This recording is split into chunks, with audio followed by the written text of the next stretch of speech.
Vote चोर vote चोर vote चोर वोट चोर महाराज बिहार आए आज। वोट चोर वोट चोर वोट चोर। నమస్తే మిత్రులారా, నేను మీ Prabhakar Venavanka. Welcome to PV news. ఒక కథ ఉంటుంది. ఒక పంతులు ఒక పెద్ద సమావేశం పెట్టి ఊర్లో అక్కడ కూర్చొని అందరికీ ఉద్బోధ చేస్తూ ఉంటాడంట. అంటే మనం ఇది తినొద్దు, ఇది చేయొద్దు, ఆ పనులు చేయొద్దు, ఈ పనులు చేయొద్దు అని చెప్పేసి అందరికీ పెద్ద ఉపన్యాసం, అంటే పెద్ద భారీ బహిరంగ సభ అనుకోరు, ఒక పెద్ద పట్టణంలో పెట్టి చెప్తాడంట. చెప్పి ఆ సభలో ఆయన ఏం చెప్తాడు, ఉల్లిగడ్డ తినద్దు ఎవరు, ఎల్లిగడ్డ తినద్దు ఎవరు అని చెప్పి చెప్తాడంట. ఇవాళ నుంచి అన్ని బంద్ పెట్టారు అని చెప్పి చెప్తాడంట. చెప్పి ఇక అందరూ ఇక దానికి సంబంధించిగా చెప్పి చెప్పి అయిపోయింది, రాత్రి అయిపోయింది. పంతులు ఇంటికి వచ్చేసిండు. ఇంటికి వచ్చినాక వాళ్ళ భార్య వడ్డించిందట, అన్నం కూర అన్ని వడ్డించిందట. తీరా ప్లేట్లో చూసరికి ఆయనే ఆ కూరలో ఆమె ఉల్లిగడ్డ ఎల్లిగడ్డ ఏం వేయకుండా వండిందట. వండినాక అడుగుతారంట, ఏంది ఇట్లా వండినావు కూర, ఏంది ఇది టేస్ట్ లేదు, ఏం లేదు, ఏం కూర వండినావు అని చెప్పాలి. భార్య అని అంటాడు. అంటే ఆమె రివర్స్ అవుతుంది, కోపానికి వస్తుంది.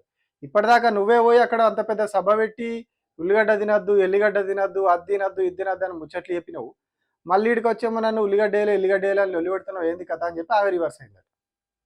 ఇప్పుడు ఈ కథ ఎందుకు చెప్పినా అంటే, జూబ్లీ హిల్స్లో ఒక కథ జరిగింది, దొంగ ఓట్ల కథ.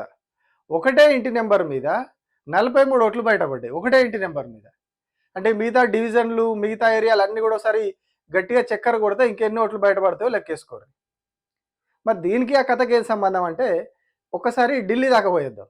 రాహుల్ గాంధీ అనే కాంగ్రెస్ పార్టీకి సంబంధించినటువంటి అగ్రనాయకుడు, లోక్సభలో ప్రతిపక్ష నేత, గత కొన్ని నెలలుగా దేశవ్యాప్తంగా ఒక ప్రచారం మొదలుపెట్టిండు. బీహార్ ఎలక్షన్ల నేపథ్యంలో ఆయన ఒక ప్రచారం మొదలుపెట్టింది.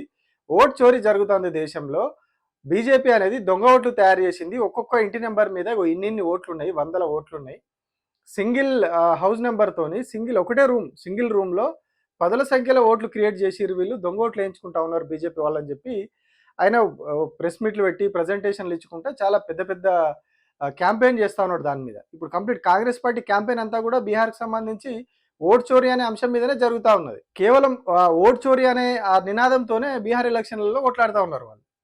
ఇది ఢిల్లీలో. ఇక తెలంగాణకు వస్తే తెలంగాణలో ఇప్పుడు రివర్స్ అవుతూ ఉన్నది. ఇక్కడ దొంగ ఓట్లు బయటపడతా ఉన్నాయి.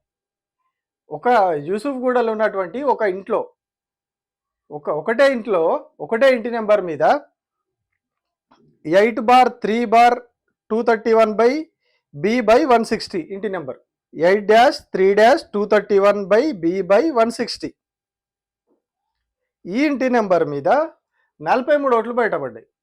అందులో పురుషులు ఉన్నారు, మహిళలు ఉన్నారు, ముసలోళ్ళు ఉన్నారు, వయసు వాళ్ళు ఉన్నారు, రకరకాల ఏజ్ గ్రూప్ల వాళ్ళు ఉన్నారు. వీళ్ళన్నీ కూడా ఒకటే ఇంటి నెంబర్ మీద 43 ఓట్లకు తయారు చేశారు. అంటే ఎంత గొప్పలు చూడుర్రి. ఎట్లాగే బై ఎలక్షన్ వస్తుందని ఆయన చనిపోయిన తర్వాత మరి పని అంతా చేసినట్టున్నారు వీళ్ళు. ఒక దిక్కేమో రాహుల్ గాంధీ అక్కడ ఓటు చోరీ, వాళ్ళు ఓట్లు దొంగతనం చేస్తారు, బీజేపీ వాళ్ళు దొంగ ఓట్లు తయారు చేస్తారు, ఒక్కొక్క ఇంటి నెంబర్ మీద 10ల సంఖ్యలో ఓట్లు తయారు చేస్తా ఉన్నారని ఆయన అక్కడ సంకల రాజ్యాంగం పుస్తకం పెట్టుకొని తిరుగుతాడు. ఇక్కడ వచ్చేసరికేమో తెలంగాణలో ఏమో ఇట్లా ఓట్ల చోరీ జరుగుతూ ఉంటుంది, దొంగ ఓట్లు బయటపడతా ఉంటాయి. ఇంకొక దిక్కేమో డైరెక్ట్ కాంగ్రెస్ క్యాండిడేటే మొన్న ఆ ఐడి కార్డులు పంచుతూ ఉంటాడు, ఫేక్ ఐడి కార్డులు, ఓటర్ ఐడి కార్డులు తయారు చేసి పంచుతూ ఉంటాడు. మరి ఇవన్నీ ఆ బాపతే కావచ్చు, మొన్న పంచిన అన్ని కూడా ఈ బాపత్ సంబంధించిన ఆ కార్డులే మొన్న పంచినట్టున్నాడు ఆయన. క్రిమినల్ కేసు అయింది ఒకటి ఆయన మీద. అవన్నీ కూడా ఈ బాపత్ ఫేక్గా తయారు చేసినటువంటి ఓటర్ కార్డులే కావచ్చు మేబీ. అంటే ఇట్లా దొంగ ఓట్లు తయారు చేసి దొంగ ఓట్లు వేయించుకొని, సరే మీరు ఎలక్షన్లో రకరకాల ప్రయత్నాలు చేస్తూ ఉంటారు, దాన్ని పక్కన పెడదాం. కానీ ఒక దిక్కేమో ఢిల్లీలో దొంగోట్లు చేస్తున్నారు అని చెప్పి రాహుల్ గాంధీ ప్రచారం చేయడం, ఇక్కడికి వచ్చేమో మీరే దొంగోట్లు తయారు చేయడం. ఇంకొక దిక్కేమో రాహుల్ గాంధీ అక్కడ రాజ్యాంగం ప్రమాదంలో ఉందని చెప్పి ఆ ఎర్ర పుస్తకం సంకల పెట్టుకొని తిరుగుతూ ఉంటాడు. ఎక్కడికి పోయినా పార్లమెంట్కి వచ్చినా పట్టుకొని వస్తాడు దాన్ని, రాజ్యాంగాన్ని కాపాడుతున్నాయి అనుకుంటే ఇట్లా చూపించుకుంటా మాట్లాడతాడు. మరి ఎక్కడ రాజ్యాంగం? తెలంగాణలో ఏడ రాజ్యాంగం ఉన్నది? సోషల్ మీడియాలో పోస్టులు పెడితే పీడియాక్లు పెట్టే కాడికి వచ్చింది తెలంగాణలో పరిస్థితి. ఎక్కడ రాజ్యాంగం ఉంది? ఎవడు కాపాడుతుంటారు రాజ్యాంగాన్ని? ఈడ జస్ట్ సోషల్ మీడియాలో ఒక పోస్ట్ పెడితే ప్రభుత్వాన్ని విమర్శిస్తే పీడియాక్లు పెడతామని మొన్న గవర్నమెంట్ డీజీపీ ఓ లెటర్ ఇచ్చిర్రు, అన్ని స్టేషన్లకి ఓ సర్క్యులర్ పంపించారు. ఇక ఎక్కడ రాజ్యాంగం? మరి ఆయన అక్కడ రాజ్యాంగం కాపాడుతా అంటాడు, వీళ్ళం ఈడ జస్ట్ నోరు తెరితే పీడియాక్లు, నాటి కేసుల పరిస్థితి దాటిపోయింది. 2 ఏళ్లలోనే కేసులు దాటిపోయి పీడియాక్ల దాకా వచ్చింది కదా. మహిళలను చూడరు, పిల్లలను చూడరు, చదువుకునేటోళ్ళని చూడరు, నిరుద్యోగులను చూడరు, అందరిని మడతపెట్టి చంపుడు, లోపటేసుడు. ఇది రాజ్యాంగ పరిరక్షణ. అక్కడనేమో అట్లా. అంటే రాహుల్ గాంధీ కాంగ్రెస్ పార్టీల నిజంగా జాతీయ పార్టీలకు ఎక్కడికి పోయినా ఒకటే విధానం ఉంటుంది. ప్రాంతీయ పార్టీలు అనేది సింగిల్గా ఏ రాష్ట్రానికి ఆ రాష్ట్రం ఊరేకుంటే 2-3 రాష్ట్రాలకు పరిమితమై ఉంటాయి. వాటికి ఒక్కొక్క ప్రాంతానికి వెళ్ళినప్పుడు వాళ్ళు ఒక్కొక్క నినాదం, ఒక్కొక్క రూల్ పెట్టుకుంటారు. కానీ జాతీయ పార్టీలకు దేశవ్యాప్తంగా ఒకటే విధానంతో పోతాయి. వాళ్ళ ఎజెండా అంతా కూడా ఒకటే ఉంటుంది. కానీ ఇక్కడ కాంగ్రెస్ పార్టీది అర్థం కాని పరిస్థితి ఏంటంటే, ఢిల్లీలో రాహుల్ గాంధీ ఎజెండా ఒకటి ఉంటుంది, తెలంగాణలో రేవంత్ రెడ్డి ఎజెండా ఇంకోటి ఉంటుంది. ఇప్పుడు ఈ 2 ఇష్యూలనే చూస్తున్నాం కదా. ఇట్లా చెప్పుకుంటూ పోతే చాలా ఉంటాయి. ఒదికేమో ఫేక్ ఓటర్ కార్డులు అని చెప్పి ఆయన తిరుగుతూ ఉంటాడు, ఇక్కడ ఫేక్ ఓటర్ కార్డులు బయటపడతాయి, వాళ్ళ క్యాండిడేట్ ఫేక్ ఓటర్ కార్డులు వస్తాడు. ఒదికేమో నేను రాజ్యాంగాన్ని కాపాడుతాను ఆయన అంటాడు, మరి ఇక్కడ నవ్వేనే నోరు తెరిస్తే కేసులు పెట్టి పీడియాక్లు పెట్టి లోపటేస్తూ ఉంటాడు.